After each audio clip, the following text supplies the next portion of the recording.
I wanted to talk today about what healing really is. I'll wait till a few more people come in because honestly, when it comes to healing, what we tend to think is that healing is all about beating the crap out of ourselves. We tend to think that it's about, oh, I've now got to be perfect. I've got to work on this issue and this issue and this issue.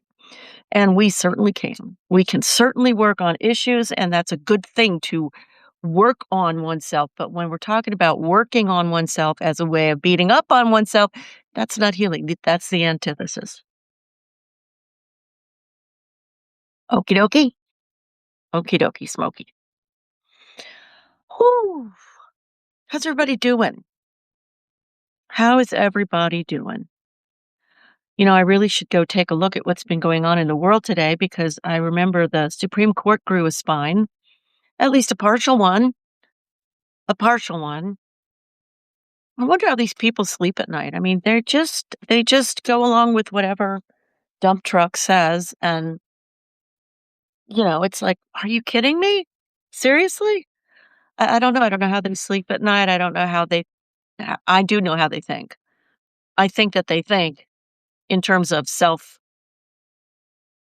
protection, and they're convinced that the whole world is out to get them. The whole world is just dangerous. And so I think that's why they run around going, oh my God, let's hate everybody and get them out of our way. That's just not going to work.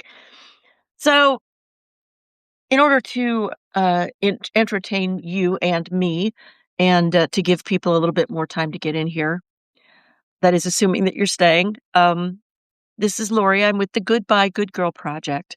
And what I do here is confront the dogma, confront all of the stuff that we believe means that we are distant from our own selves, from our own spirituality, from our own beings. And we narrow hey, Shine, how are ya? And we narrow the gap. We narrow the gap both here and also in terms of experientially, because the real learning is experiential. You can go and you can be taught a whole bunch of stuff by a whole bunch of people, but if you can't live it yourself, if you can't make that thing, whatever it is, appear in your life when you want. It's every Thursday. Thanks for asking, Shine. It's every Thursday. Here, let me go get the registration link for you, babe. And it's 12:30 to 1:30 Eastern Standard Time. Okay, so all you do is you sign up here, you register here. I know that looks like a regular Zoom link, but it's not. You register there. You can pick all the dates and then come whichever ones you want, or just pick one date and come once and see if you like it. Um, okay, so it's here. Let me put it in here for you. Thursdays, 12:30 to 1:30. There we go. That's when it is. Sorry about that.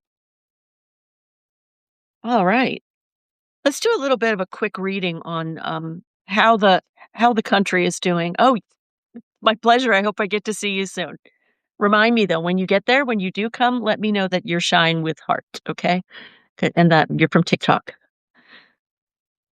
Okay. How are we doing as a country right now? Knight of Swords. Well, we seem to be moving forward, y'all. Okay, great. Thanks. I like the green heart. Um, where is my TikTok? There it is. Trying to do two things at once is always interesting. The country is moving forward in its consciousness. That's what's happening. The country is going, and it's really, really challenging, right? People are going, what is going on? I don't understand. It's freaking me out, which is fair, totally fair. Um, and crossing that, though, I mean, we are going to be victorious. This is what I keep seeing in the cards over and over again, is that we are basically walking step by dragging step to victory. And that is what is victory? Well, that's really actually connected to what I'm talking about today, which is what is healing? What is healing actually? I mean, when I think of healing, I think of going from like 0 to 100. Like I go from having an illness to being completely cured. And that's too big. It's too big. And when we think that way, what we do is we kind of stop our progress because we're so busy comparing ourselves to where we want to be without understanding the in-between process and how beautiful and powerful that in-between process is, that we can actually miss the healing. Please, guys, do me a favor and, hit the screen a few million times and get the hearts going so I can get out into the FYP and people can know they're not alone and they can come and learn some things that are different from the norm. We want people to come in and confront the dogma. Thank you very, very much. The dogma that they live by, we all live by it, but we don't have to. We actually don't have to. We can question this stuff and that is really what is meant when it says, and I'm not a Bible scholar, I'm not even Christian, but that's okay. But that's what's meant by the truth shall set you free. When you see what is, all the other stuff just leaves because it can't stand in the same space. Like if you believed that red lights on the street meant go, and then you got hit because a car yelled at you, "Excuse me, dumbass, this hits green." You go, "Oh." You don't have to work hard to get the red is go thing out of your head. It's gone. Like, "Oh, it's green. Okay, got it. Thanks." That's the truth that sets you free. It's not as mysterious as we like to think. Okay, Mr. Garrett, how are you? We're just talking about what's going on in the world, and so I started this read. I'll start, talking about it over again since there's very few of us in here right now. And the whole country is moving towards awareness. We're waking up to the reality versus what we sort of tucked around ourselves as a blanket of, "Oh, here's how I can be safe and depend." No, I'm busy right now. That's a dumb question. I do mind. That's just rude. Don't call me sweetie and then try to use me. That's just stupid. Come on. Um, and what we're doing is we're moving towards we're moving towards real success. We're moving towards the place where we go, "Oh my God, um, I see the world as it is. I see how we have to deal with it, et cetera, et cetera." And then we're no longer sitting there going, "Wait a minute, um, I don't understand what's going on in the world, and I'm gonna pretend I do." Nah, nah. Okay, what we've got above us is,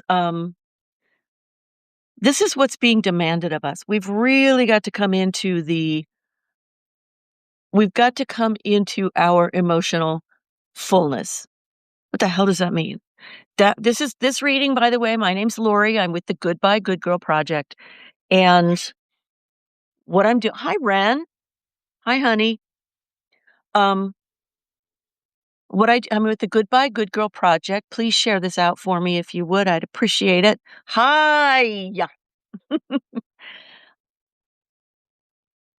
All is well. All is well. All is well always.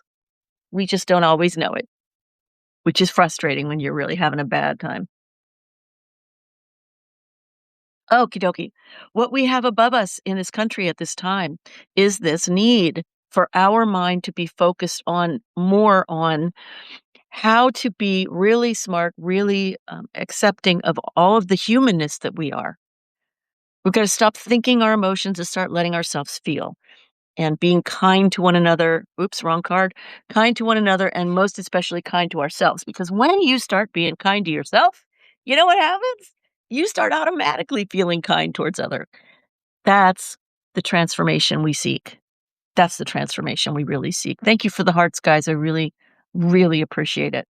Underneath us is the Six of Cups, which makes sense to me because the Six of Cups is all about nostalgia. It's all about, but dang, I really liked the way I used to think the US was. I really liked that I thought there was like a branch of government and protection and everything was going to be well taken care of. Some things sort of stumble along and keep going, but we are awakening to, nope, it's not the way we thought it was. So of course we feel bad. Of course we feel bad.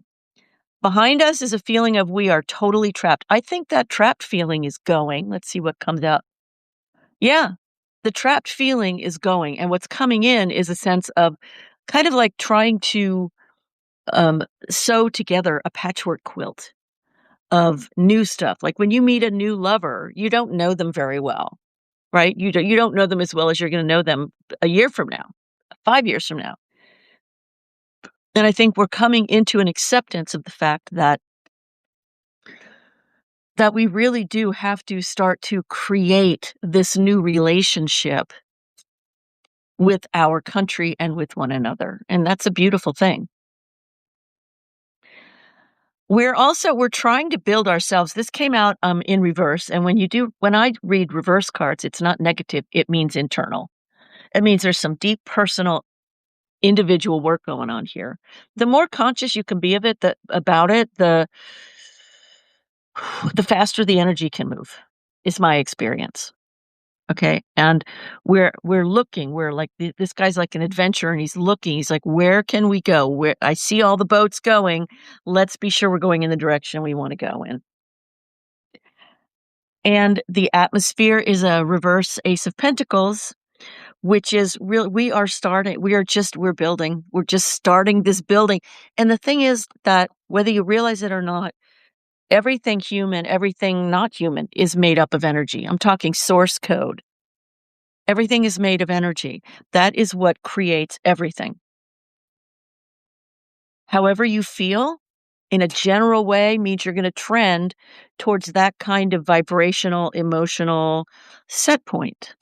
And you're gonna either be attracting things that are of the same sort of family of vibrational things, or you're gonna be far away from the things that you say you want, but you are not yet understanding how intimately you are tied to them. So, what we're having to learn and what I teach is that we are energy. And inside, this is Ace of Pentacles, and Pentacles are about all of the things that make up our so called real lives, okay? Stuff you can touch, feel, right? Uh, we're having to grow a new way of being within ourselves to find where's my ground? Where's my ground? I'm going on a new journey and I need to know where my ground is. It's a very profoundly spiritual and amazing trip to be on. And if you don't know that's what we're doing, it gets really scary. Even if you know that's the trip we're on, it can be really scary. But it is a beautiful, beautiful sort of situation. What we're hoping for is that it comes out well. We're hoping, but what we're also hoping, this is the 10 of Pentacles, and it's like the height of wealth. We want there to be wealth, but aren't we tired of it only being the oligarchs? Aren't we tired of it being people who are pedos and stuff like that? We don't want that anymore. Sorry, that needs to be no. That's like no. No, we're done. We're done. There's absolutely no excuse for it. There's no need for it. I mean, it's God help us all. Yeah, so we hope for it, but at the same time, we don't want to become that which we hate, right? We want there to be equal wealth for everybody, which is what there should be. And the outcome card for us is the Page of Pentacles, which is us. This is us. We're building. We are building. This is a good outcome card. We are starting our building. And that means that we are not at the end. We're not at the middle. We've already started without maybe even knowing it. We've already started coming into a new earth, a new way of our being individually, understanding our place in the world. Our place in the world has been curtailed, you guys. We've been taught for millennia. Oh, thanks for the follow. We've been taught for millennia. Please keep hitting the hearts. That would really help me get me out to the FYP and let people know they're not alone. That would be awesome. Thank you. And also, if you share me out, that helps. Tell some of your friends if you get something out of this, that'd be nice. Uh, but we've been told for millennia that we have no standing in this world and that we are distant from the divine. It's what we've been taught. over and over and over, every single it's just, "Thank you, Deborah."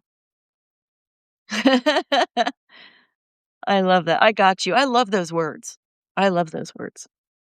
Alright, so let's talk about healing, alright?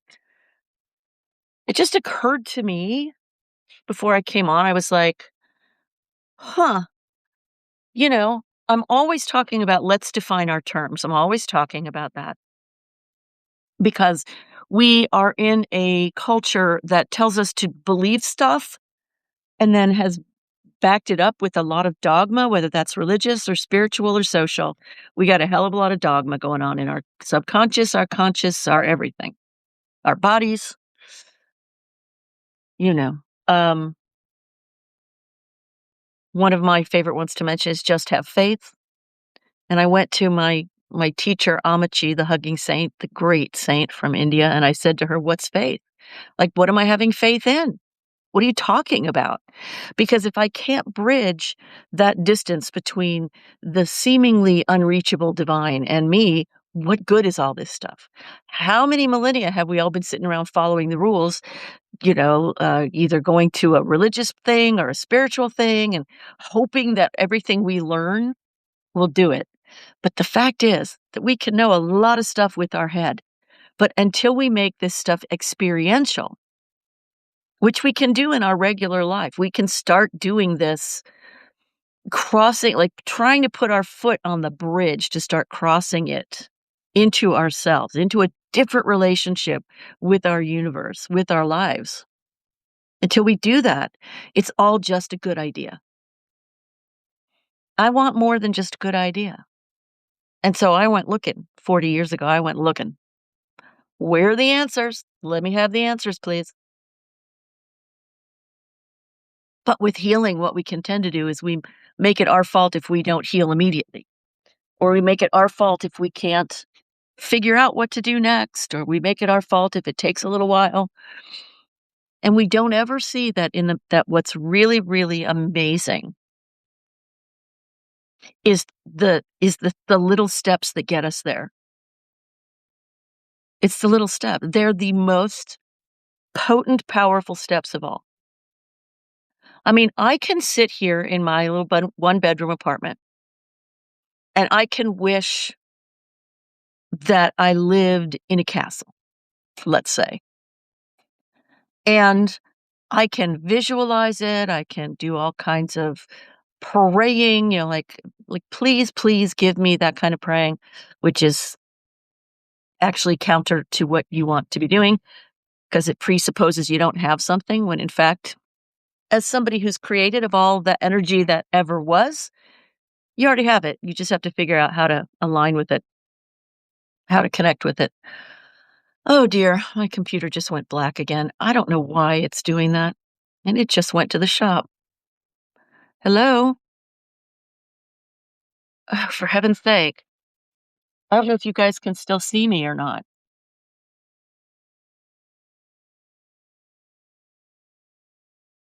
Hell. Um,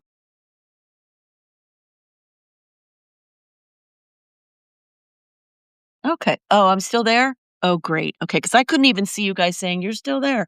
I couldn't see squat. Okay, good. Good, good. Yeah. Alrighty.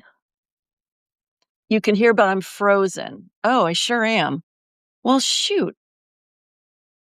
Okay, well, I'm gonna take me out. Couldn't delete. Okay, great. How do I restart it? Rename, rotate. Here, try rotating. Maybe that'll. Nope, that didn't do squat. Oh man, that's so not good. Refresh where? I'm on TikTok Live Studio. I'm on TikTok Live Studio, so I can't. Well, damn it to hell. Hey, if I leave and then I come back on, will you guys be able to find me? That's the question. That's the major question right now. Here, let me see if I can bring on another camera. Yes? Yes. Okay, good. good. Let me first try putting on another the camera. Oh god, what is this? Integrated webcam. Okay, I'm gonna add the source. Oh, no, it's just gonna keep doing that. Okay, here's what I'm gonna do, y'all. Come on back. We're gonna talk about, taking ourselves off of the look at that. Why is it that whenever something is frozen, it too many hearts. Oh, god. It's always the weirdest look. You're always in your, like, weirdest moment of looking weird. That's not the worst that's ever been caught. Okay, what I'm gonna do, you guys, is I'm gonna come back on in just a minute. So, if you don't know who I am, my moniker is at Goodbye Good Girl Project, okay? Goodbye Good Girl Project. I'm Lori, and I'm gonna cut this short and then come back on because I'm frozen. I'm so cold. Okay, I'll be back. Oh, wait, let me pause it, see if that helps. No, that's not gonna help. Okay, I'll be right back. Come find me. See you in a minute.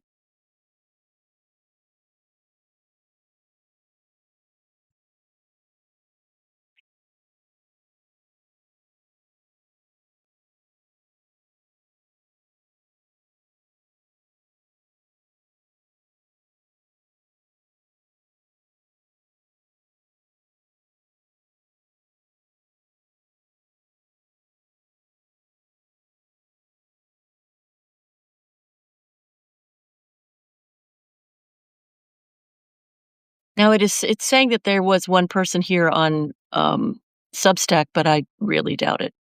Oh, look, there I am. Okay. Oh, that's better. That's better. Alrighty. I'm back.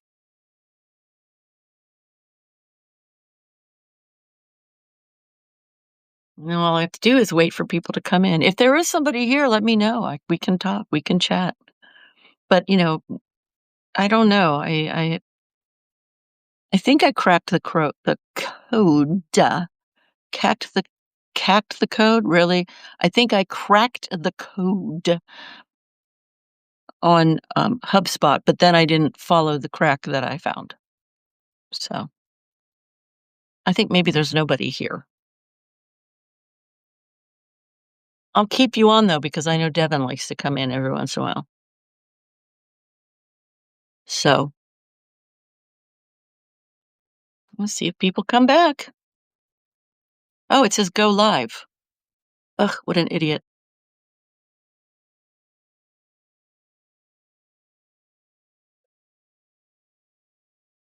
Okay, here we go.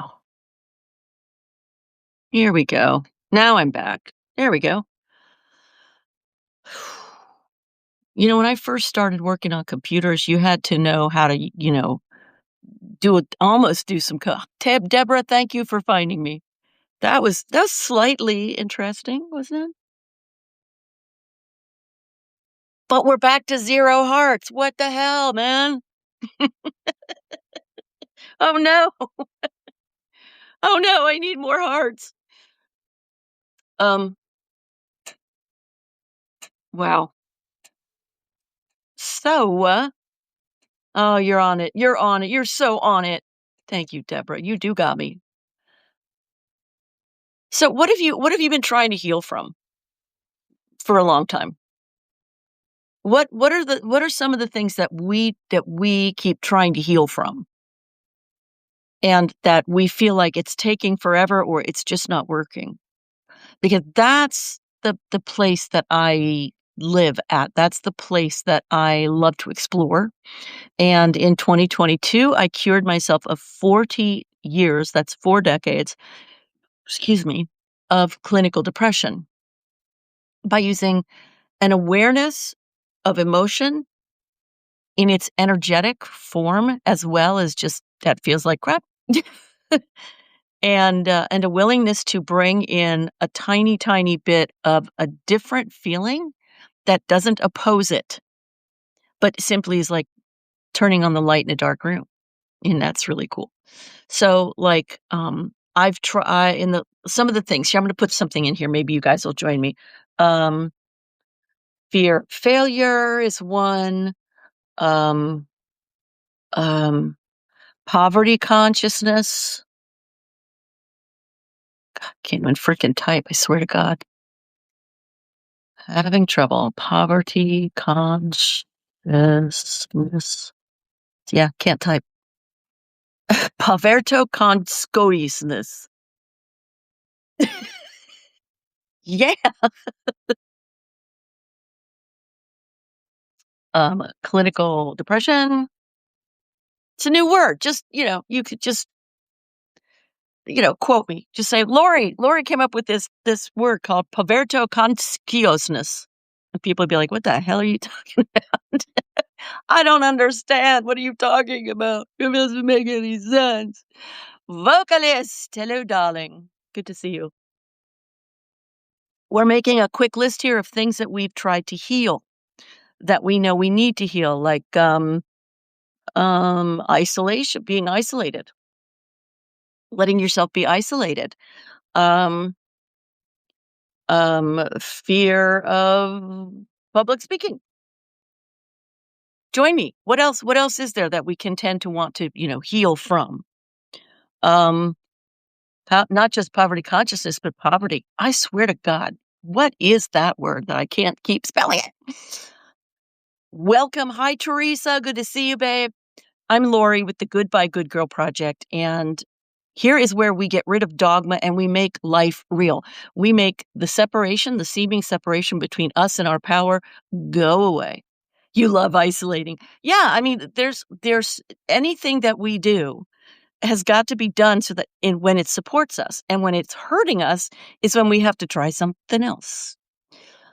But it's really, really important to talk about healing, because when I first started into my emotional healing journey, I thought that I was going to have to get a shovel and shovel out the horse dung. And that there was just a whole bunch wrong with me and I had to heal myself. Oh, thanks. That was the thought. That was the perspective that I held. And I'm sure I'm not alone in that. I think many people think that about healing. Um, Hi, Clarissa.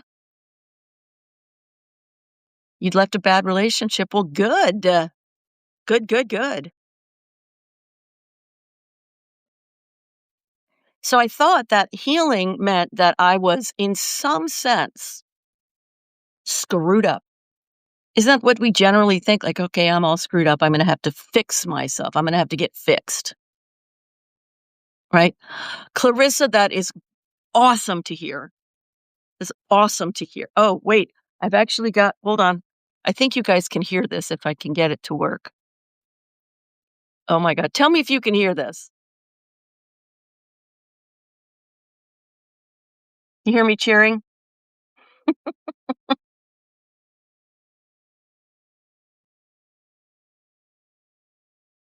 What's unfortunate? I think I missed a step there. So we look at ourselves, we go, I'm screwed up. I can't do this. I don't have that. I'm lacking this. I'm doing this thing wrong. I need healing. And good for you. It's such a journey, isn't it? Healing is a journey. Healing is, it's not this 0 to 100, like going from 0 miles an hour to 100 miles an hour. It's not. It's going from 0 to 1% over and over again. And speaking of rehab, for those who struggle with addictions, with substances, that one day at a time is incredibly important for all of us. It's why I called the thing that I created the 1% solution. Because 1%, when you can stop treating yourself as though you're some kind of machine and you're supposed to operate better, if only you could tweak this stuff and oil that stuff and boom, you're good. That actually slows you down. The passion for healing is good, but it's better to understand that instead of standing here and hating what's happening here. Oh, that's so cool.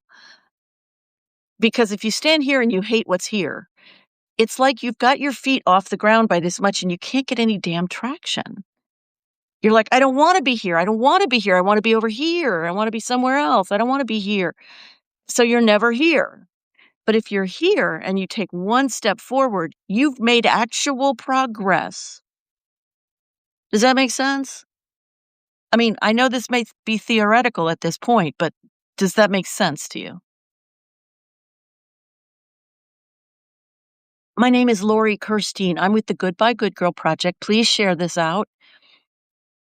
I'm here for the healing, baby. Yep. Thank you, Clarissa, for that confirmation. I am here for helping us take a different stance in regards to our lives. Because we've been taught you have no power, you can't do anything, and you just have to, like, go through some therapy, or you have to go through some blah, blah, blah, whatever, and we can go through all of that, and it's all good.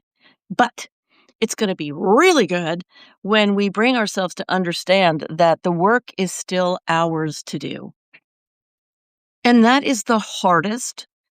I mean, it sounds easy. It's like, of course it's mine to do. I have to pay my therapist. I have to pay for the workshop. I have to pay for this and that to try to get better. Of course it's mine to do. It's not a doing.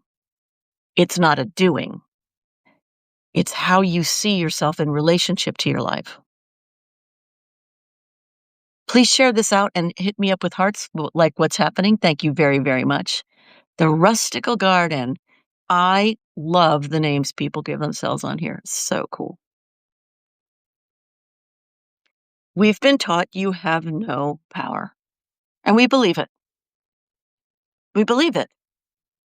And so when somebody heals themselves, like they're a miracle, yes and no, like you are too. That's the real deal.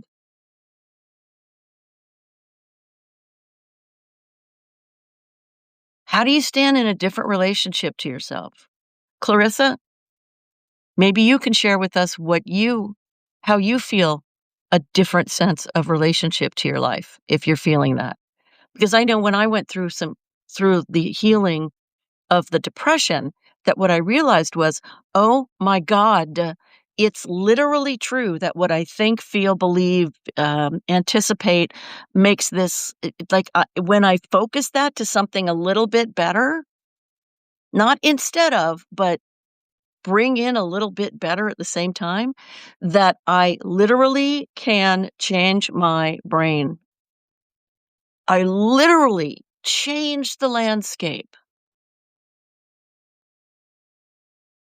And as soon as I realized that, I'm like, I better tell somebody because there are people out here who are struggling, who don't even know that's a thing, much less how to do it. Like, wait a minute, I have some control over my life that's not physical, that's just energetic. Yes. Yes, that's where your power is. It's the feminine, and it's what's up right now in our collective human history. The what's up now is the feminine, the power of the feminine. What is that, Lori? I'm glad you asked.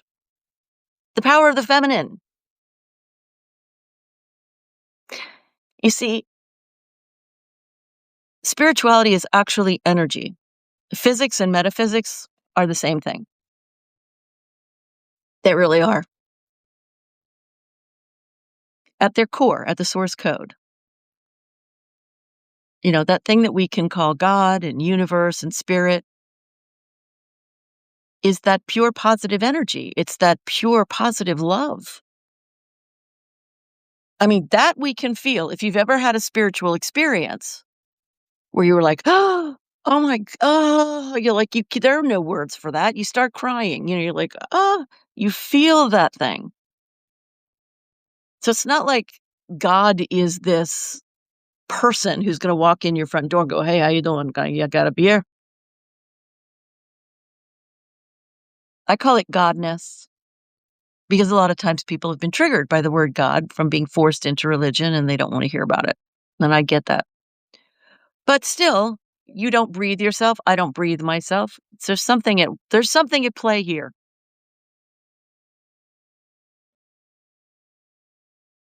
And what's at play here is energy, and the tiniest energy is probably quarks, but I don't know enough about that kind of physics to be of any use to you, but I can tell you that atoms are the smallest things that we know of. We can't see them with our naked eye, but we're made of them. Everything about you is made of atoms. So what, Lori? What does that matter? They're energy. And when you split an atom, now you've got two smaller ones. You know what you've done? You've magnified their impact, right? When you split an atom, you can explode shit, right? You got it? And atoms are also mostly empty space. So it's like when you put two mirrors face to face and they go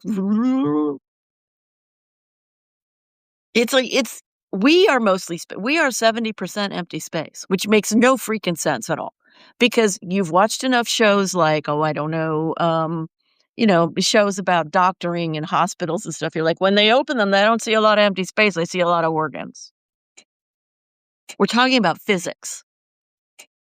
And unless you are the doctor who came into my life the other day and delighted my soul by just popping in out of nowhere, Sarah, hi, honey, who just popped in and went, by the way, I am a physicist. I am a nuclear physicist. And what this woman is saying is true. And I went, thank you.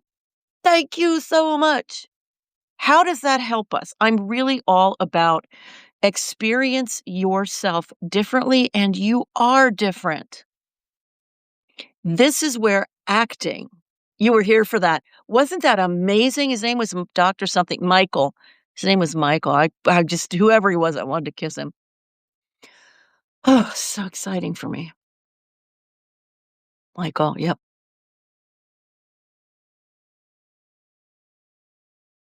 Energy is what we are all about. Sarah, thank you. That's so nice. Wow, I appreciate that. Energy is where we're at with our emotions. And acting, when I became an actor in my early 30s, I said, this is it. This is the shit right here, because I get to be somewhere where people not only are not holding me back from saying what I want to say and being what I want to, but they're encouraging me. Like, they applaud when I act like a crazy person, you know? And that was so freaking refreshing. It was so good. It still is one of my, that feeling where you're like, like you get like the shivers because you're so happy, because you're just like, I'm so excited. Uh, that's how I am when I'm standing on a stage anywhere. Because I feel the energy, I feel the empty space, and I can feel my energy just going out and filling it and interacting with it and having a relationship with, oh my God, with the people. And it's like, it's just like this drug. It's so fabulous. You want to go karaoke? I wish I had a karaoke machine right here for you, babe. Wouldn't that be cool? The only problem with karaoke for me is I have no patience. I don't want to wait my turn. I do, but I don't want to. And I don't drink much anymore. So, it used to be like, oh, I'm not going to be singing. I'll be over here drinking. And it's not happening anymore. So how do we make any of this healing stuff real? Certainly there are a ton of healing modalities, right? Like, there are a ton of them. That could be its own challenge. Like, well, shoot, I don't know whether I should go and deal with my heart-brain connection, or I should go and meditate. And um, that's awesome, Sarah. Congratulations. That's a big deal. That's a big piece of love for yourself. We've got Reiki, we've got physical heal, like, different kinds of massage and something called point holding. I don't even know if they still do it. We've got all different kinds of healing possibilities. But if we don't know what we're going for, if all we do is hold ourselves as, you're screwed up, girl, you're nuts, or you're too ill, you'll never get better. If we don't know that we have some personal agency in this journey, it makes it hard, doesn't it? When we think, well, I'll just try this Band-Aid, and maybe this Band-Aid will take, and maybe this Band-Aid will take. Now, Band-Aids are good. You may find your healing in somebody else teaching you something. It can happen. I'm not saying don't go find any way you can. I'm saying understand that you are not a victim to your life. You really can have an impact. The problem comes when we think, well, if I can have an impact, then I'm going to turn that healing thing on. I'm going to turn on that light switch and then I'll be done. Like that's what we've been sort of trained to understand, take the pill, turn on the light switch, make something happen. Boom, we're good. Now I can get on with life. But life itself seems to be at least partly about the shit. Instant gratification. And it's not because we're dumb, it's because we're scared. We don't know, we're not sure, right? We're not sure if we're going to be healed or not. And even that phrase, be healed. Now, the only thing that I have control over in my world is, and this is big. This is big. This is what I did in 2022 when I healed myself of 40 freaking years of depression in 5 days. Okay. Hello. But I'm bummed. But it's true. Is the only thing I have access to is how I feel. Don't you know how you feel? If somebody goes, would you like a shit sandwich or would you like to go out to a 5-star restaurant? If you were tuned into your body when I said that, you know which one made you go, yay, and the other one was, ugh. It's physical because your body is made of that energy and your emotions are made of energy. And if you go to Google Images and you look up ladder of emotions,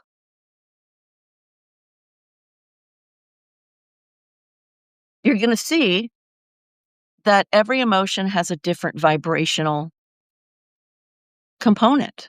It's made of different vibrations. The depressive one is the hopelessness one, the helpless, hopeless. The relationship to life from that place is I've got nothing and I just pray to God life decides or God decides or something decides not to crush me underfoot. Come up the ladder to the middle. Oh, that's great, Sarah. That is so cool. Can you post a picture in here of that? I think you can. You come up a little higher on the ladder and you think, well, okay, so maybe I feel just a little bit better. Maybe like if I go from depression, which is absolute powerlessness, to anger, which women aren't supposed to feel. We're not supposed to show that. But anger has more energy, way more energy than depression. It's a way higher vibration than depression. And when you use the anger to get motivation, to get yourself going, to go, I'm not going to deal with this shit this way anymore. I'm not going to sit down. How do you get past that? Get pissed off. I'm telling you, that's one way. Just get pissed off. There's a tipping point where putting up with our own suppression, because we all do this, Teresa. You're not alone. But that place where we're going, I can't. When we get to that, how do you not get stuck in your anger? Fantastic question. What you want to do is you want to have the kind of anger that you can use to do something that will further your journey. So here's this may go a little deep because that's kind of where I live. So tell me if it's confusing, okay, Sean? So let's say somebody really hurts your feelings. Somebody that you loved ditches you. And you're down for the count. You're like, I'm so depressed. I feel suppressed, depressed, every kind of rest, like I'm just not good. And you feel like you can't get out of it. And then somebody comes along, me, and says, use your anger for motivation. And you go, oh, hey, Devin. Hi, I'm sorry, honey. I didn't see you there. Good to see you, baby. So somebody says, be angry. Use it for motivation. And you go, well, I am angry. And you start to tune in to the anger. Now you're coming up from the depression into, God damn it, what the hell is going on? How could that person put me to how could they do that to me? Ugh. Now, if you use it for, I'm gonna make damn sure that never happens to me again, or I'm gonna make sure that I never ignore the warning signs about that kind of relationship again, damn it. You're not actually mad at yourself then. Then you're mad at the behavior. It may sound like splitting hairs, but there's a real energetic difference that you can feel. This is not mysterious stuff, I promise. But there's a difference between dumbass, you stupid idiot. Why did you let that happen? You knew that person was going to be bad for you, stupid moron. There's a difference between that energy and, ooh, I'm going to make sure I never fall for that crap again. Never, never, never. And the thing about anger, when it is purposeful and you've got the goal going on, is then you're moving forward. You're not you won't get stuck. And it's not like the stuckness is something that happens to you that you have no control over. That's the thing we're trying to understand, right? Because it feels like we can just get stuck in it and then we're there and I can't get out, I can't get out, I can't get out. So what we want in this time of human evolution, in this time of I've been doing healing work for a long time and where the hell's my healing? Hi, Ash. Is we want to get to, I have impact on there's a way I can make this faster. It's exciting. It's so exciting. So much excitement because it's like, oh my God, wait a minute. You mean I can make it better? Yeah, but just not the ways that you think. No, I don't know. No, it doesn't. Holding your anger inside causes stress. Not doing something with the energy causes stress. That's the stress. Yeah. Devin, honey, how are you? I've got Substack over here. My dear Devin is over here. Nini, hi, babe. Anger is a big deal for women. Big honking deal. We're not supposed to show that. Oh, no. Oh, you show you're angry? It's the same thing as for Black women. They go, now I'm going to be the angry Black woman. It's the same. It's like, no, don't you dare. Don't do that. Howdy. Yeah, it's like there are all these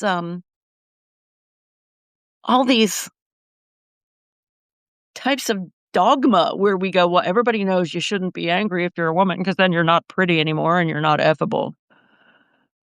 This is speed right here. That's cool. Yeah. Like, okay, let's I'm flying by the seat of my pants here, you guys. I always do. What are you feeling right now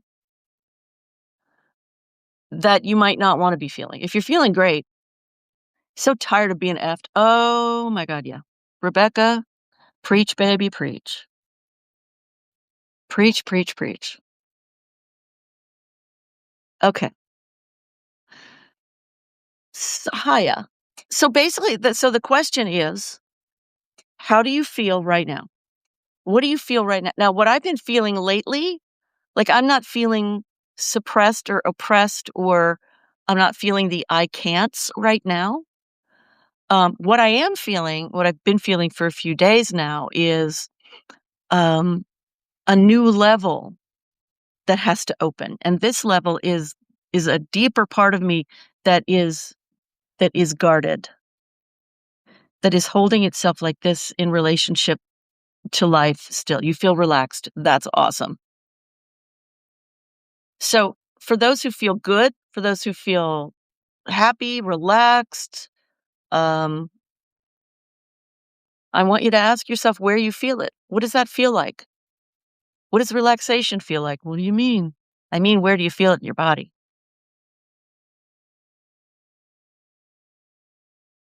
How relaxed are you? Oh, Rebecca, I know. I'm so sorry. It's really hard. Possibly curious. All over. Cool. And is the all over feeling, is it is it like a sense of lightness? Is it a feeling of heaviness or lightness? Is it a feeling of light or dark? Is it a feeling of like feathers? You're like, what does it feel like? What does it feel like? Hold on, Devin, I'm coming. Oh, for heaven's sake. Oh, Devin. Okay.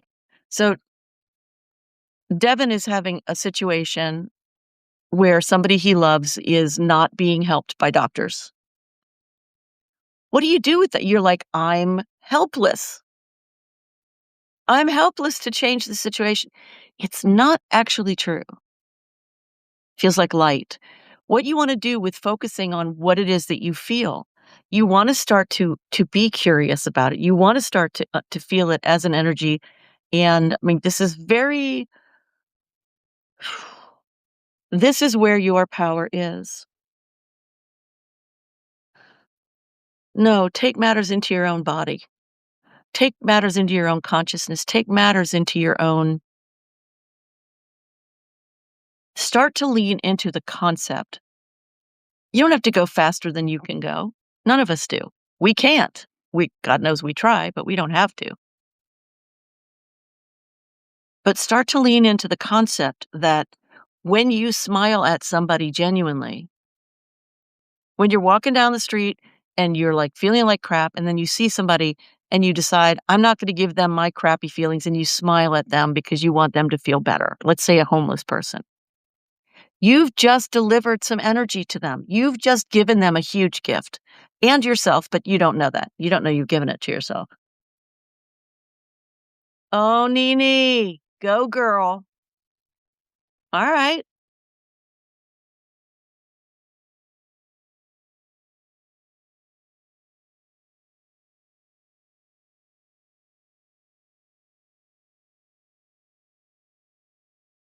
Have you ever noticed when you feel better, you do better?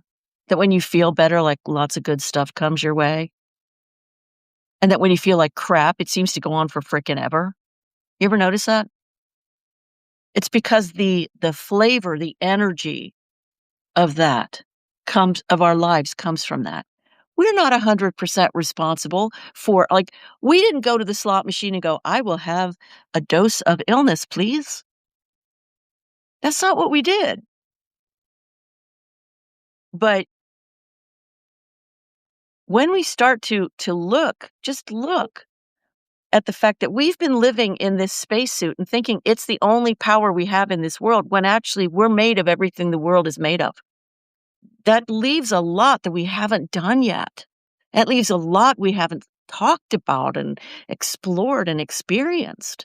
And that's why acting is the thing I use in my workshops. Because there's nothing when you use your body to do your art, when you do use your body to express yourself in every freaking way possible, you're experiencing yourself in that way. It's why being on stage is so freaking powerful. What do you do if, like Devin, you're having a situation where you feel like all of the external things are against you and there's nothing you can freaking do? What do you do? Well, first of all, if there really is nothing you can physically do at the moment, take a breath, sit back and go, son of a, you know, like, there'll be a certain level at which you can go, God damn, this really freaking sucks. And within that, you can see that as surrender or detachment or submission. But what it is really doing is giving you a moment where you're not feeling like you have to be the force of all there is in your own life. And you are now able to have more relaxation. And you have more access to inspiration, insight, and, by the way, other people. Like when my dad got really sick, he started having the strokes. And, ooh, that's good, Nene. She goes, you go from absorbing to observing. God, that is brilliant. I love that. That's really smart.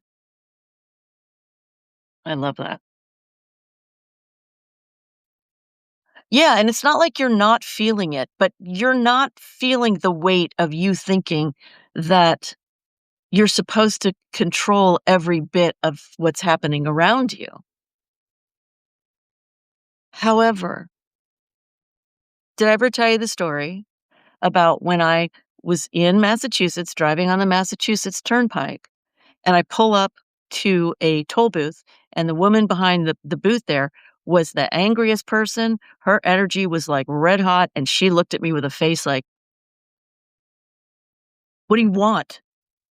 And I was like, "Jesus, God, I just pulled up here, man." And I hand her a $5 bill and for like 50-cent toll or whatever it was. And as she turned away to make change, and I was sitting there going, "Bitch," in my head, "Bitch, what do you think you're doing?" And I suddenly a thought popped in. This has to be one of the worst jobs on earth. The worst. Has to be the worst. And with that just that tiny sliver of compassion, when she turned back to me from making change, her face had totally changed. She was now like your favorite grandma, right? "Oh, yeah, here you go, honey. Is there anything else you need before you go? Have a wonderful day." And I'm like, "What happened? What the hell just happened?" This woman went from looking like she wanted and sounding like she wanted to beat the shit out of me to, "I love you. How can I help before you go?" In the space of about 10 seconds.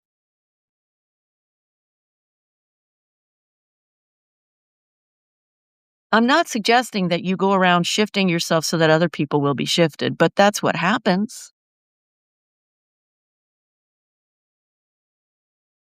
And Devin, what you're doing with supporting her in the ways you're supporting her is such compassion. But because I know that what we do, we are very, very good at giving care. We are very, very shitty at giving care to ourselves. So, in the midst of really struggling, really suffering in different situations in life, because this earth is not an easy place to go.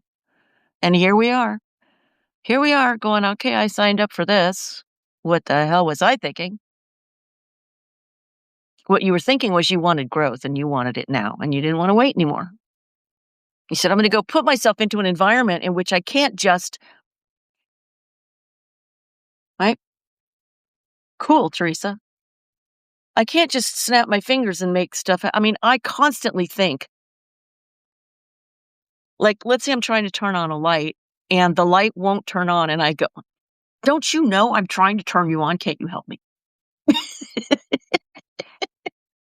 There's this weird thing about like completely inanimate objects. They may be inanimate on Earth, but you know what? Because they're made of that energy, which creates all that is, they're also consciousness, just like you. They're not the same consciousness level as you because you have self reflective abilities and the lamp does not, as far as we know.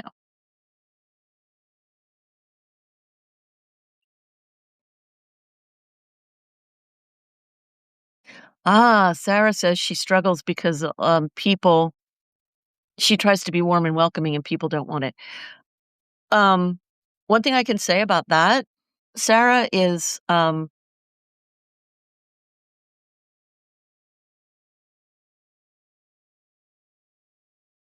being warm and welcoming as a person, because, yeah, me too.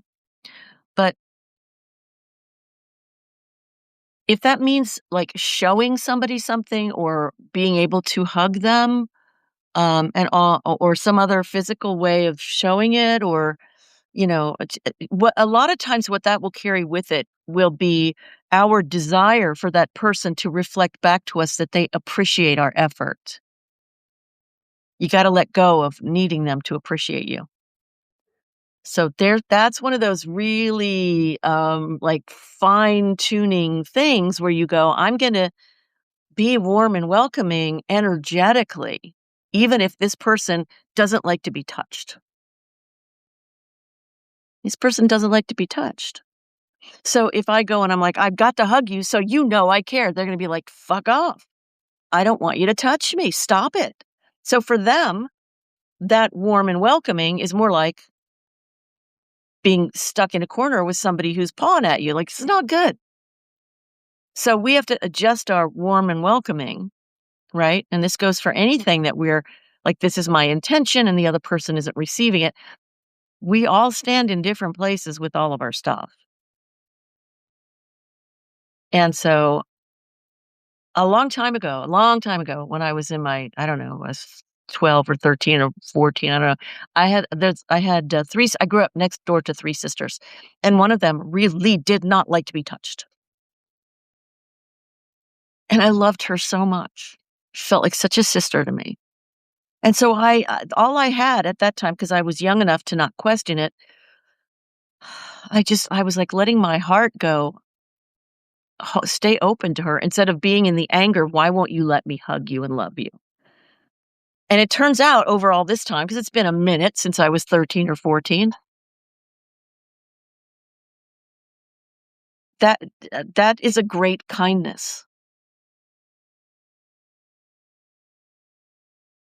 And then sometimes people they're just not used to being cared for or about. And they're scared of it because people who were supposed to care about them hurt them. So it's really not about us.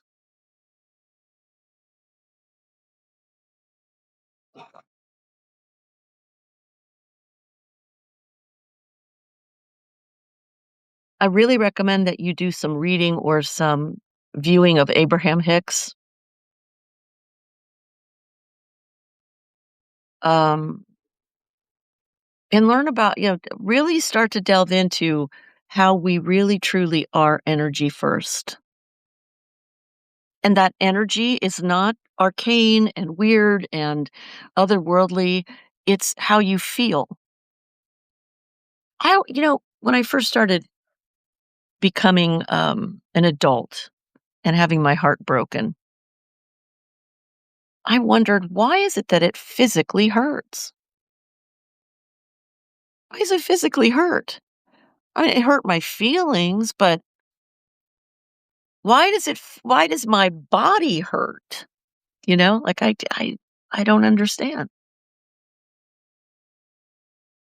And I think I understand now that it's because this is the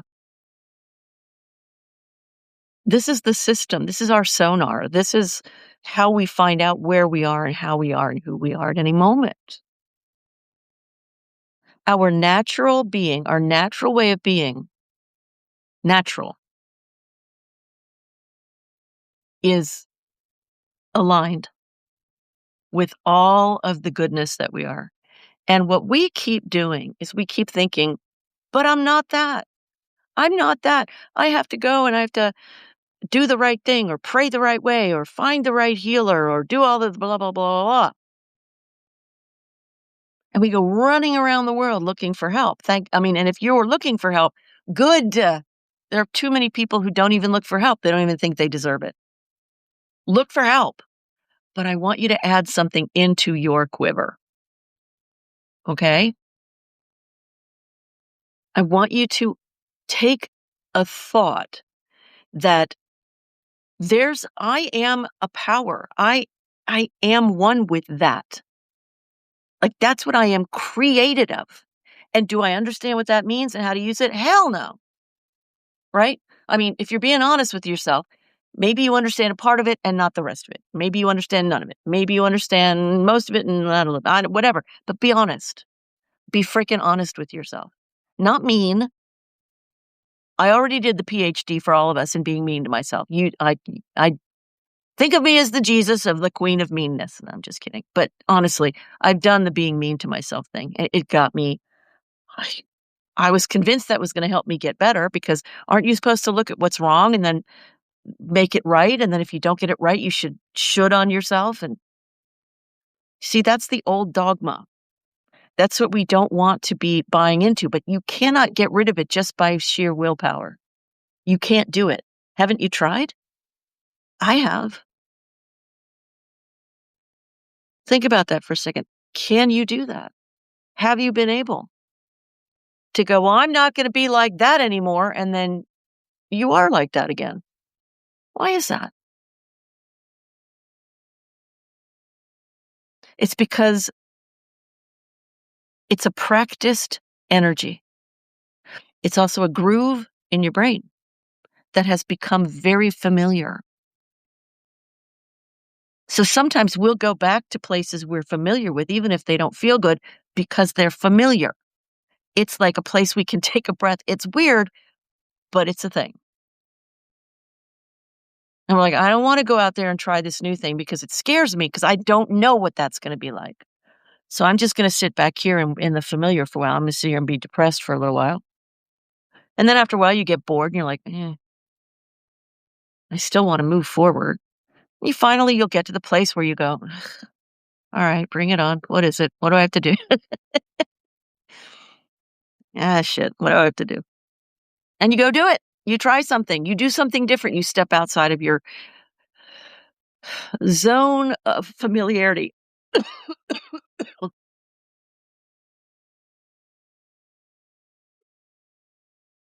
But healing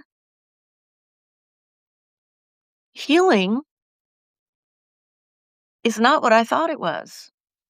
I thought healing was becoming a better person. I thought healing was about something magically transforming me because I was trying hard enough. I thought that healing was out of my grasp. And the only thing I knew to do was to go to the workshops, to go to the therapist, and all that. What I learned along the way is that the real healing is finding the places that we can find to stand in relation to our lives as the sovereign beings we are. And what I mean by this is, if we are made of that which creates worlds, which is what Abraham says, if we are made of the energy that creates worlds, glad you like it, Nini, then why are we sick? Why are we broke? Why are we now? What's happening here? What's happening? Well, there's at least two aspects to this that I can find. One is we're vibrating along with something within our soup of energy, of our beliefs, thoughts, feelings, expectations, blah, blah, blah, the grooves in the brain, blah, blah, blah. We're vibrating with something that is of that similar vibrational family. And so it's here. So we can start to impact that by figuring out how to have a slightly better feeling thought. I mean, this is straight out of Abraham's playbook. It's also out of part of my 1% solution. And so we're like, okay, good. So if I do that, then I'm going to be healed, right? And this is where it gets tricky. Because healed, we want the results we want. We don't want any other results but the ones we want, right? If you're living under a bridge, you want $1 million. Post haste, thank you. I'll take it now. And so if you get out from under the bridge and you take the forward step of going into town to use the last dollar you have to buy a cup of coffee, and somebody gives you a free cup of coffee, so you don't have to spend your dollar, not because they know that, just because you opened yourself to the possibility of something that you didn't expect happening. You didn't go out there going, I'm looking for somebody to give me a free cup of coffee. You just got out and went, let me do something different. Let me just, I don't know. It wasn't like you got out from under the bridge and you booked a cabin on the Queen Mary. Do you know what I'm saying? It's like, what is your right next step? What is your next tiny step? And then boom, stuff happens. And that literally is what happened to me. When I was homeless, I was living in friends' house, one friend's bedroom after another that they were giving me as a place to stay for a while. And I went into Dunkin' Donuts. I'm like, well, I'm going to spend $3 on a cup of coffee because that was splurging at that time. I still think it's splurging. I think it's ridiculous to spend $3 on this, but, every once in a while, I'll do it. But now I have the money to do that. Then I had bupkis, and I walked into Dunkin' Donuts, and I looked at the thing, and I went, "Okay, I'll have that, that, that." And the woman handed me the cup of coffee and said, "It's on me." How did she know? How did she know I was broke? How did she know? She didn't. But because I was in I'll call it surrendered, but it's a loaded word, I know. But because I was in a space of, "Oh, fuck it. I'm just gonna I'm just gonna crawl out of my room and the depression and the feeling of shame and everything else, and I'm just gonna go get it. I'm gonna treat myself with a tiny bit of kindness. Here's a cup of coffee on me." That's wealth. That's wealth. It's literally wealth. Right, Rebecca. But it was my energy, and I could feel it. I mean, I was still surprised by the gesture. It wasn't like I went in there going, "If I have this energy, she's gonna give me a free cup of coffee." No, I didn't know she was gonna do that. Mm-mm. I went into the moment with myself going,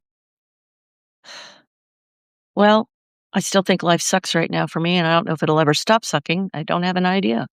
But I'm gonna go be at least a little bit nice to myself and buy myself a decent cup of coffee and see what happens next." And I think it was see what happens next. That is what we think of as surrender. It's like not demanding that the world do exactly what you think will help to make you better. When we can find ways to let ourselves be in that attitude, but it's not just a pretend. It's not a pretending attitude, you guys. It's a feeling. And it can even have frustration in it. "Ah, crap, this life is so weird to me. Why am I having to live through this? Oh my God." But okay, I'm just gonna go out and I'll go to the library. I'll go to the library and I'll bring my laptop and look for work at the library so I'm not so all alone. And by doing that, I was opening myself to possibilities. I was opening myself to the unknown. And that doesn't seem big, but it is the biggest thing ever. It's the biggest thing ever. It's so much bigger than I'm going to go put on a duck costume and walk around downtown. I'm looking for work as a duck. Do you know what I'm saying? Like it's not the bigness of the action. It's it's how am I in relationship to myself in my life right now? Am I being at all kind to me? And Devin, who's patting your back and your hair? Because if you have nobody there to do it, you have to. Exactly, Nini. You are trusting yourself. This is what is actual self-confidence. That's how you build actual self-confidence. That is how you build actual faith.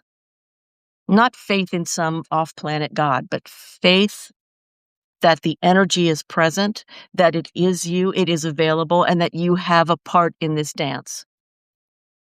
You're not just sitting against the back wall waiting for God to choose you. You're choosing you. You're choosing the dance.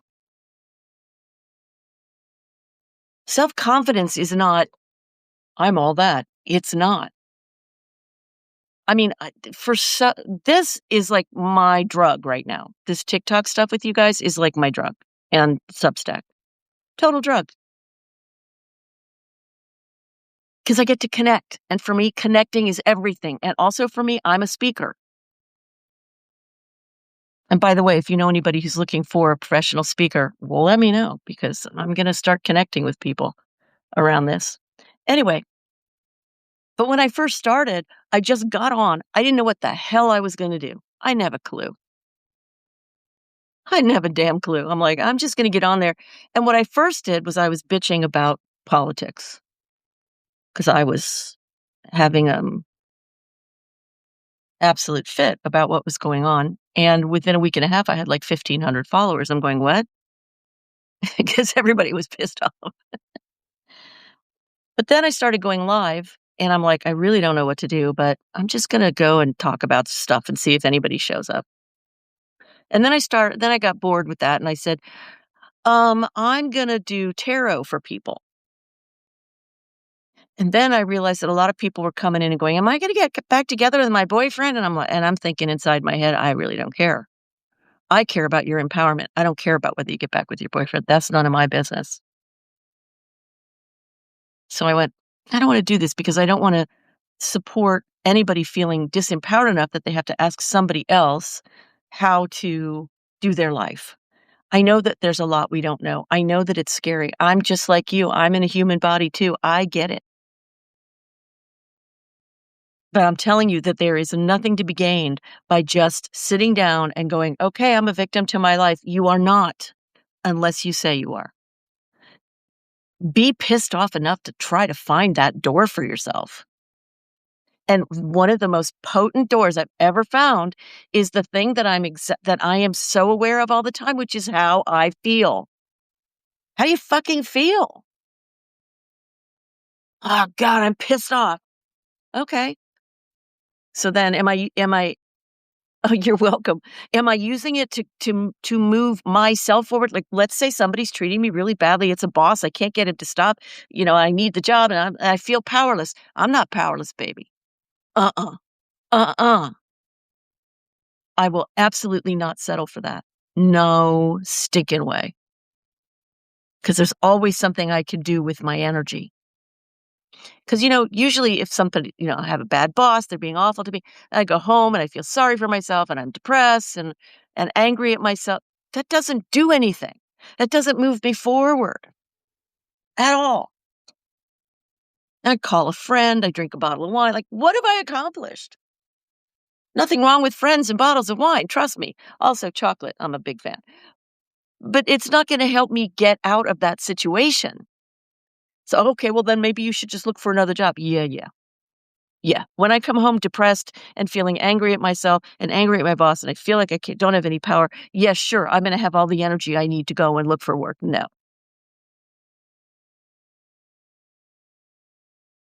Yep. Yeah, my coping used to be wine. It also used to be the weirdest combination of a chocolate bar, um, Doritos, and a Diet Pepsi.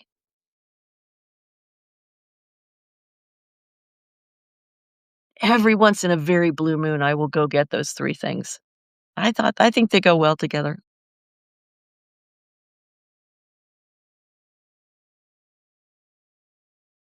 If I am upset about something, now, instead of how can I make this work, like how can I change them or how can I make the situation different? Now, where I go first is how do I feel? Not so that I can tell myself if I'm right or wrong. You're always right. How you feel is how you feel. If you want to argue with yourself about that, that's a great way to hurt yourself. I don't recommend it. I know we all do it, but you can consider stopping doing that. Yeah. Yeah. It doesn't fucking matter why it happened to you. It really doesn't. I mean, there's a certain part in healing where we go to therapy and we go to learn how to look at ourselves from a compassionate place because we go, "You poor thing, when you were 11, this happened, or when you were 5, this happened." Like we get to we need that. We need that validation. But that is not where you stay. If you want your healing to be complete, that is not where you stay. You then have to step out of that victim, out of that place of victimhood, and you have to step into a feeling more of strength. And the strength may not look like you think it should look, like anger. Maybe forget this. I'm not talking to anybody today. Screw all of you. I don't like anybody. You people, you humans are weird. Ugh. You go home. There's a feeling of strength in that. Feel it. Feel the strength in that. You're not going to live there. Are you crazy? No, you're not going to live there. But when you feel the strength, that's what I want you to be aware of. That's what I want you to start thinking about is What makes me feel better than where I was a second ago if I need to feel better than where I was a second ago? And then when you do that thing and you're like, "What the hell? I just changed my entire emotional set po me? I did that?" Now, now you are a co-creator. Now you are a conscious co-creator. It's different from, "I want a boat, and so I'm gonna work with God or the energy to bring me a boat." It's different that. It's deeper than that. It's bigger than that. It's, I am going to raise my energy into where it would be if I had the lifestyle I believe I want to live if I were the kind of person who could whip out a checkbook and buy a boat. Using it as an example, right? Yep, Nini. Oh, thank goodness. His loved one's medications are ready. Thank goodness. And kindness is a medication. It really truly is. So is swearing. They have shown in studies that when you swear, you reduce your physical pain. So I say, have at it. Truly, just have at it. I'm so glad, Devin.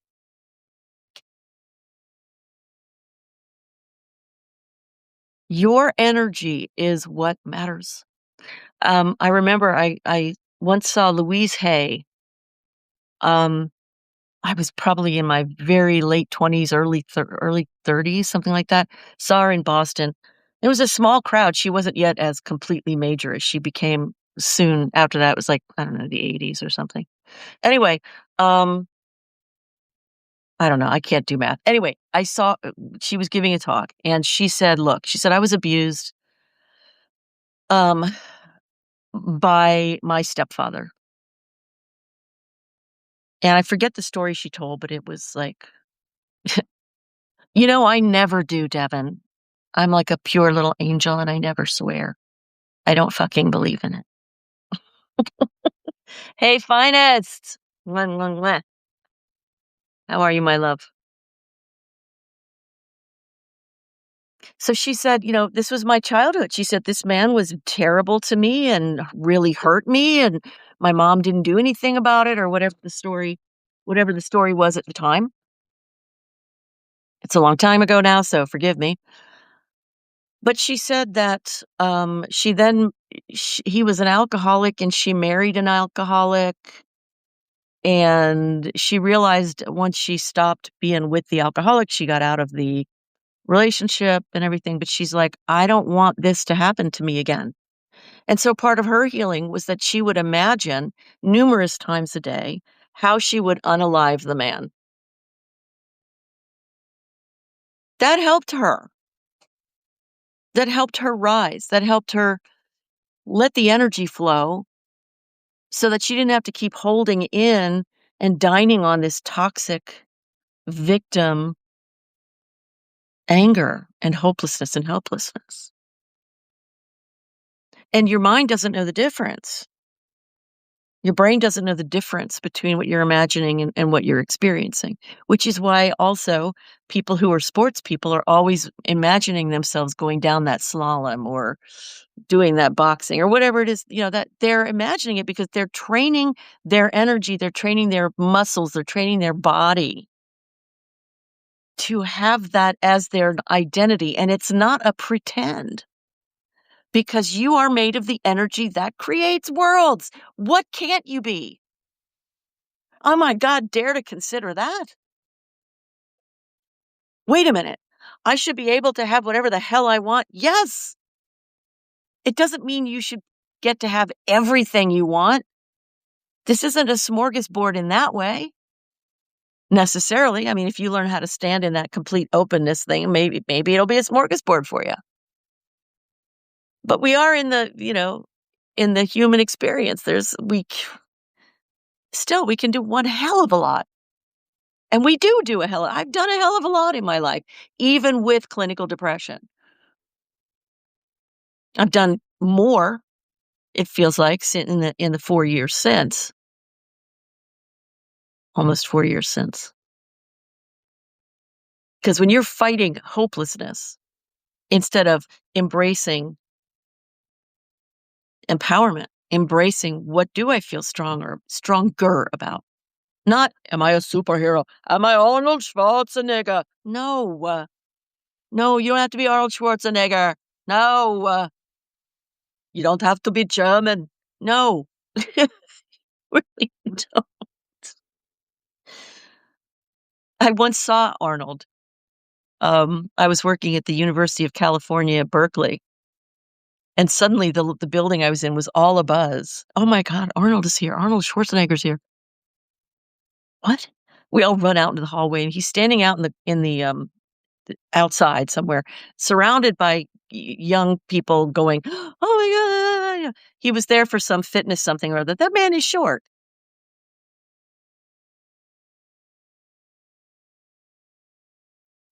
But he stepped into his bigness first with his muscle building. He's like, I don't freaking care how tiny I am. He's not tiny, but he's certainly not the way they film him. He's certainly not this huge ass tall man. He's not. And think of Prince. Prince is the smallest, sexiest man I've ever seen in my life. That man was so freaking tiny. I know, I thought he was tall too. And I was looking at him, I'm like, he's not tall. And also it looks like he has makeup on. Like, what is that? What's going on? I don't understand. Oh, thank God, Devin. Devin, while you're out there going to the pharmacy, I insist that you get something for yourself, a treat for yourself. I insist. Think of me as your temporary Jewish mama. Get yourself something. I don't care what it is. Something that is like, oh, that's indulgent. Get the freaking thing. $3, $5, okay? You're certainly worth $3 to $5. So do it, or I'm gonna whoop your butt. The way they film Schwarzenegger, they're like from under him looking up, and it looks like he's like 9 feet tall. He's not. And there's Prince in that tiny body, was more channeling, allowing of energy, possibility, creativity, self-expression.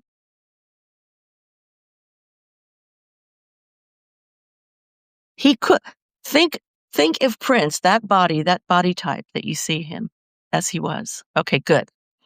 Um, he could have easily been a different kind of person.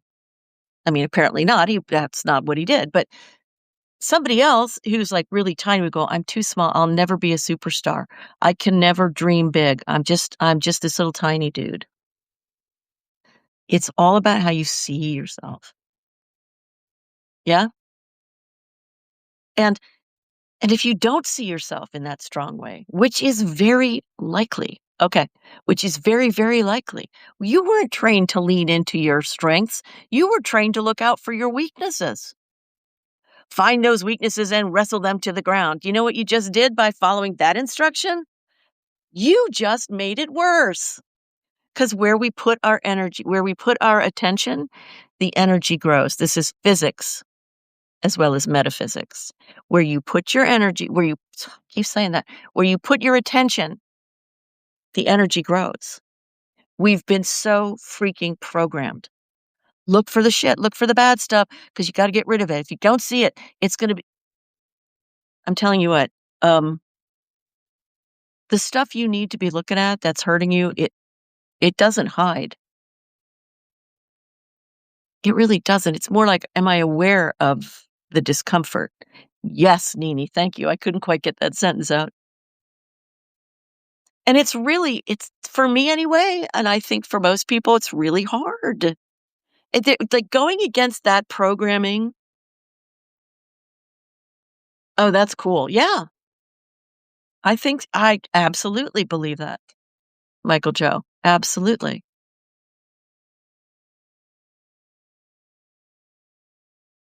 Your energy is where your point of power is. We've spent how many decades in our lives feeling like I have no control, I have no input, I have no impact on my life other than what I can do through determination and through um, Yeah, it's gotta be an everyday thing. It's gotta be an intentional well, okay, you can look at it as redirection, and if that works for you, fricking go with it. The way I look at it, anytime that I feel something that I feel like I'm trying to push it out, that's me making it worse. I'm putting my focus on it in a way that's not helping. So I do something different. Paragon, hi, baby. I'm good. I'm really good. And I'm glad to see your I was gonna say face. Really? I'm glad to see your name. If instead what I do is I go, here's how I'm feeling right now. I would like to shift this and just let myself bring to the party a different way of feeling, a different way. It's just some little, it's like being a kid. Oh, thank God. I forget where you live, Paragon. Whew. Right after blizzards, it's so peaceful. It's lovely. But if you can bring to the party of your shit show something else as well, instead of trying to push out that darkness. Oh, you're in Massachusetts. I remember the blizzards in Boston. Thank you, Michael Joe. Thank you. All the windows are blocked with snow. I lived in Vermont and I lived in Massachusetts, and the snow is a thing. And I loved it. I really loved it. It's so beautiful. So beautiful. We think that healing is when we go from one state to being completely without it. But it's not. Healing is about here's the thing I feel, and here's another thing I feel as well that I'm choosing to bring into my realization, into my body, into my mind, into my feeling state, to play with it, to see, does this really make a difference? Lori said it made a difference, but I don't know. Can it really make a difference? You have to find out. There's not one teacher on this planet, I don't care how enlightened they are, there's not one damn teacher on this planet or any other who can teach you how to do you. Not one. When you are ready to step into that place, and it's not a matter of let me learn enough and let me be strong enough, and it's not that. When it's time, thank you, Nini. When it is time for you to step onto that bridge, you will know. You will say, "Oh, this is what they've all been talking about. This is what it means to be intentional and to make sure that what I'm doing comes from that I know. I know, not just I know, but I know it's me." If I am a hose, let's say I'm a hose, like a garden hose, and I live my life kinked up, all screwed up, right? I live my life like this and I go, this is just how I am. I was born this way. Because my consciousness as a hose came online when I was 5 or 6 or 7, and I'm like, "This is just the way I am." I didn't come out like that. Like, let's pretend I did not have a birth defect, okay? But I'm this little baby hose, and I come out, and I'm all tangled up, and I'm tangled up because of stuff that I took in from society, from my parents, from the way that I responded to it, right? It's all of that stuff. So I go in, and I'm 20 years old, I'm just like this.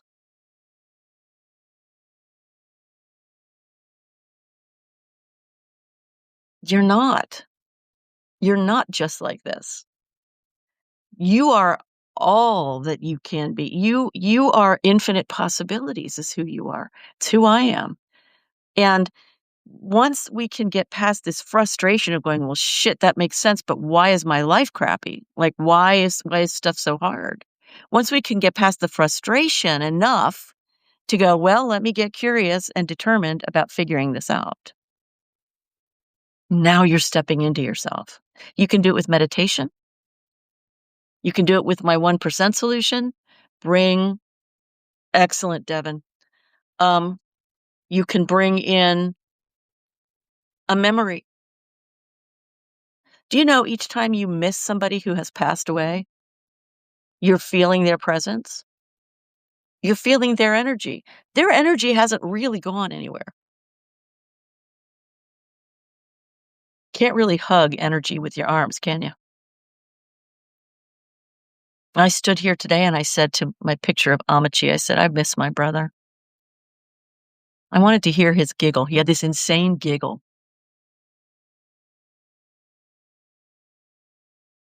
But I also know that when I feel that, when I feel, oh, I miss him, I'm feeling him. I couldn't miss what I can't perceive. Right?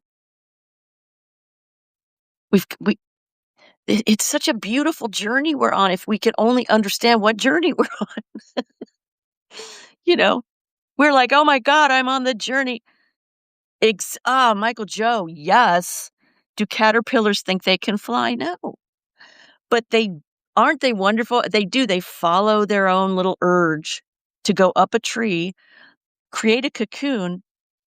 And I don't know if you all know this already, but the caterpillar dissolves. It doesn't just like transform into a butterfly, like, okay, now look, I grew wings. No, it dissolves into goo. Did you know that? I love that. I love that about the caterpillar. It dissolves into frickin' goo and is then formed by the energy. Yep. Into a completely different life form. Do you understand that we human beings are currently in a time of evolution?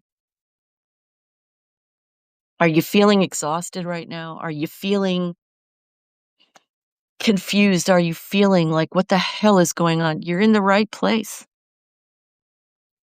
It just really helps to know that we're in the middle of an evolution. And the evolution, as far as I've been able to investigate it, bring your investigations. Let's pour them into the middle of the circle and see what we figure out. But mine is, we're figuring out through experientially, bit by bit, that we are more energy than matter. We're coming to that place of power, which is our energy.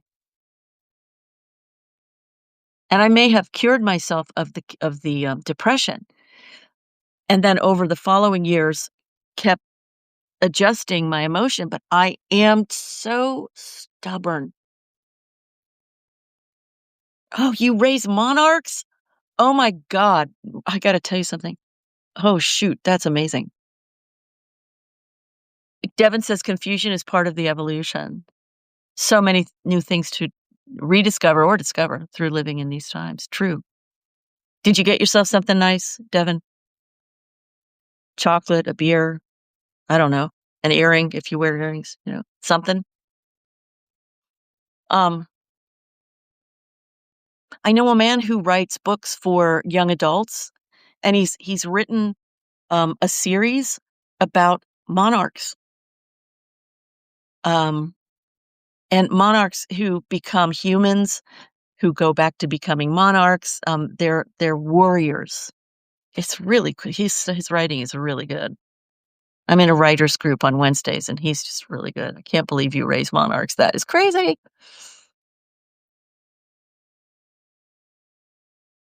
Yep. Yep. Really good stuff. He's really a very good writer. It's a funny balance that I find I always have to strike between, I really want to deepen my oneness with that which is, and I have to let myself go at a speed that is not pushy. So that's the edge that I live on these days. Because when I get too enthused about the whole thing, I can start pushing too hard, and it doesn't get me anywhere. And then I'm afraid, well, if I just sit back and do nothing, well, I don't have to just do nothing. So I can meditate, I can vision, I can do all those things. And then I get stubborn. I'm not visioning. No, I'm going to play on my phone. You are an idiot. No, I'm just human. Well, that's not good enough. You're not human. You're energy, Lori. Oh, jeez. We're crazy. Do you understand? We're nuts. Do you get it? And the more we can be okay with this insanity, the more we can know that we're really not that unique in terms of being nuts. It makes things easier. Here's one from Abraham. You can never get it done and you can never get it right. I think he does it the other way around. You can never get it right. You can never get it done. I heard that. I was like, what the hell? But I get it. The way I'm using it now is that allows me to get over yet another piece of perfectionistic stuff. Oh, I can never get it done. Okay, well then I won't make the value of it in whether I continue. Of whether I finish it. It'll be the doing of it, the feeling of it. It's this moment. I can't get to this moment by doing it from here. I need to live in the present moment. Yes, that's what they told me. I need to live in this present moment. I don't have this and I don't have. That's not living in the present moment. The present moment is, oh, I've got this and I've got this and I am this and oh, what else is here? And oh, that's living the present moment. Michael Joe, that's cool. I love chatting with the universe through you. That's so cool. Now I have to open my Word so I can put that in there somewhere. Oh. It's a crazy, crazy, crazy, crazy life, you guys. Yep. I'm gonna be going as well, Rebecca, and I'm so glad to meet you. Thank you so much for being here. And to all of you. You guys, you make me happy. I love conversations like this. I mean, this is all that's important to me, really. When you come right down to it, it's like, can we just have some fun, please? I have created a workshop called Reclaim, and I'll be marketing that soon. But basically, it's about using acting and improv to. This is community. Nini, that's exactly how I feel about it. So, acting and improv and moving into being slightly more emotional without having to go into trauma to do it is healing. So that's what I'm putting together for whoever wants to be a part. It's going to be a 4-week experience, 90 minutes a week and recorded and cool stuff like that. Um, it's going to be so much fun. So I'm working on that today, working on getting all the back end stuff going, which is like kind of mind exploding. But I will keep you posted. And if anybody wants to be specifically reminded, then just let me know. You just want to know more. And I will let you know more when it's time. Because it's going to happen on March 20th. 19th. Okie dokie. So thank you guys. I think I have to go and be nice to me. I think I have to go and look for something that I've been trying to find and I may have given it away, which really pisses me off. But I'll deal with it. Good night, everybody. Much love. Let's see. How do I turn this off? Oh, there we go. That's that one.